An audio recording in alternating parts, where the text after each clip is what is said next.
Thierry de Montréal, vous venez de présider cette conférence. Qu'est-ce que vous avez trouvé de cette conférence cette année?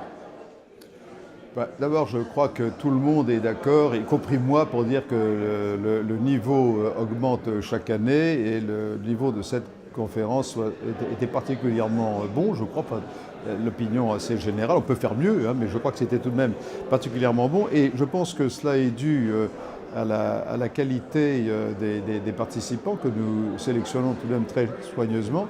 Il y avait environ 120 participants supplémentaires venant des 5 continents, avec d'ailleurs une petite minorité de Français, je le souligne au passage.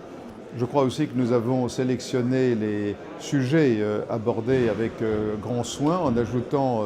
Il y avait un nombre impressionnant de nouveaux sujets. Le cyberterrorisme, par exemple, cyberspace. Comment vous avez trouvé ce sujet? Sur le cyber, d'une manière plus générale, les problèmes du cyberespace. Ce n'est pas seulement le cyberterrorisme, mais aussi, par exemple, j'avais tenu à introduire un orateur sur la question des médias, l'évolution des médias avec les révolutions technologiques. Donc il y a eu plusieurs facettes de ce sujet du cyberespace.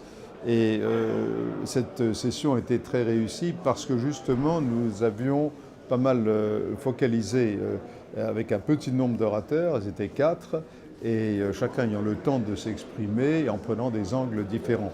On a introduit d'autres sujets nouveaux, comme par exemple aujourd'hui la question des rapports entre religion avec un S, et politique, et avec des personnalités qui étaient assez intéressantes. Alors ce qui est aussi important, c'est que les gens jouent le jeu, et il y a une ambiance qui est une ambiance chaleureuse et positive. Ils jouent le jeu qui est comment faire pour maintenir un monde raisonnablement ouvert.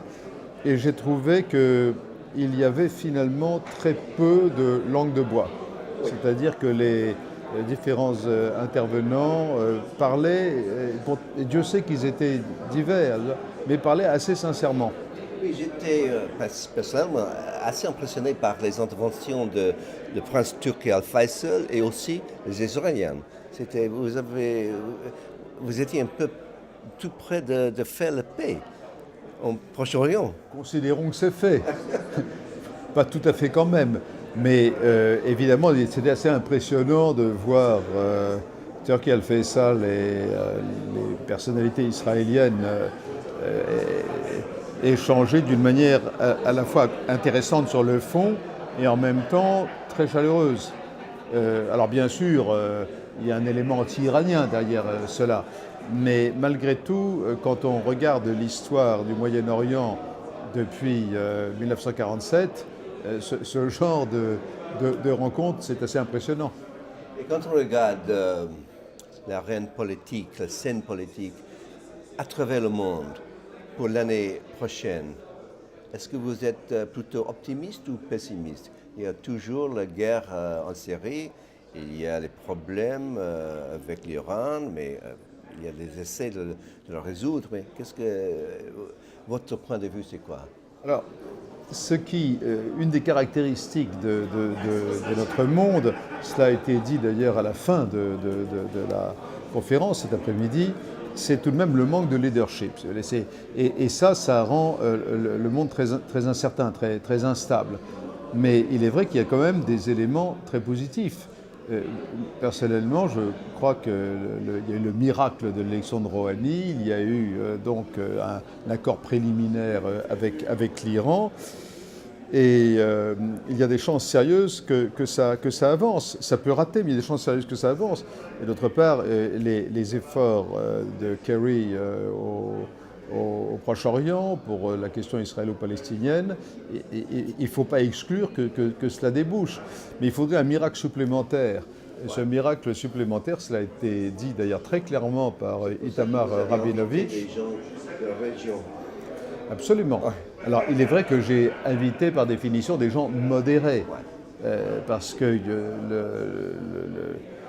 mais les gens modérés, souvent, c'est aussi une conférence de gens sages. Il y a une certaine idée de sagesse, de wisdom dans cette affaire.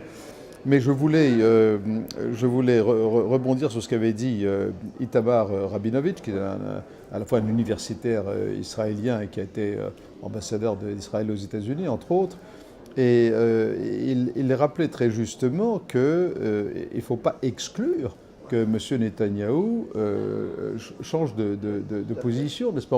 On a vu cela plusieurs fois dans l'histoire d'Israël. Avec Sharon. Absolument, et Begin, etc. Ouais. Donc, mais il est vrai que s'il n'y a pas un changement de position dans le gouvernement israélien, les choses seront très difficiles. Alors, être optimiste, c'est croire que les négociations sur l'Iran peuvent aboutir, ou en tout cas progresser très nettement, et croire que le miracle dont je parle peut se produire. Donc, on va rester optimiste jusqu'à la prochaine conférence du World Policy Conference. Inch'Allah. Inch'Allah, félicitations pour Merci. cette conférence. Et merci Thierry de Montréal. Merci à vous, merci.